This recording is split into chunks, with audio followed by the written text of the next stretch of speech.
बिहार में आगामी विधानसभा चुनाव से पहले ही नीतीश अपनी पार्टी जेडीयू को लेकर ऐसा कुछ कह रहे हैं जिससे जेडीयू को बड़ा झटका जरूर लगा होगा।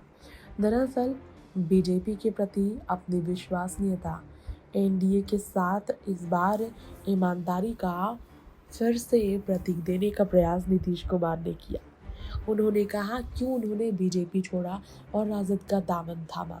बिहार की आगामी विधानसभा चुनाव से पहले नीतीश ने एक फैसले पर तो मुहर लगा दी कि कुछ भी हो जाए, लेकिन अब वो बीजेपी का साथ नहीं छोड़ेंगे, लालू का दामन नहीं थामेंगे।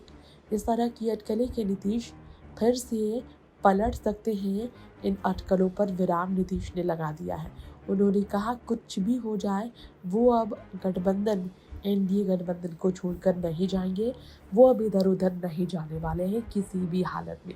सीएम की कुर्सी को लेकर नीतीश कुमार निश्चिंत होना चाहते हैं एनडीए में, जिसके लिए उन्होंने ये भी कहा है कि इस वक्त उनकी प्राथमिकता एनडीए को आगे लेकर जाने की है।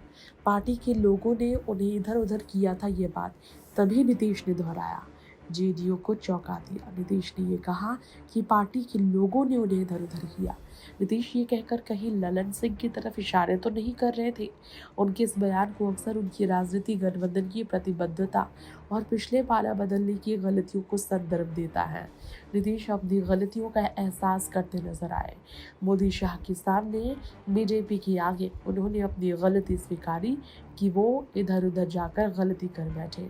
उन्होंने 8 फरवरी 2024 को पटना में कहा था, मैं इधर ही था, बीच में इधर उधर हो गया।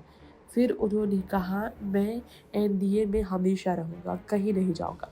दिल्ली में पीएम मोदी से मुलाकात के बाद भी एनडीए में शामिल होने के बाद बिहार में नई सरकार की अगुवाई करते हुए नीतीश कुमार ने ये बात 19 अक्टूबर 2024 को फिर दोहराया। 2 बार गलती हुई, अब इधर उधर नहीं जाएंगे। शुरू से हम लोग साथ थे, जब पार्टी बनाए थे तो साथ थे।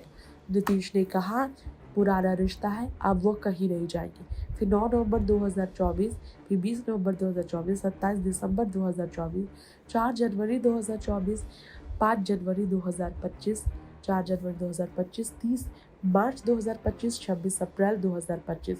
इतनी बार नीतीश ने एक ही बात दोहराई। कुछ लोग पार्टी में गड़बड़ी कर रहे थे, कुछ लोगों ने इधर उधर किया, लेकिन अब वो फिर से उनके साथ आ गए हैं जो उनके साथ पहले से थे, यानी कि बीजेपी। उन्होंने कहा पिछली 2 बार गलती हुई, लेकिन अब इधर उधर नहीं होगा।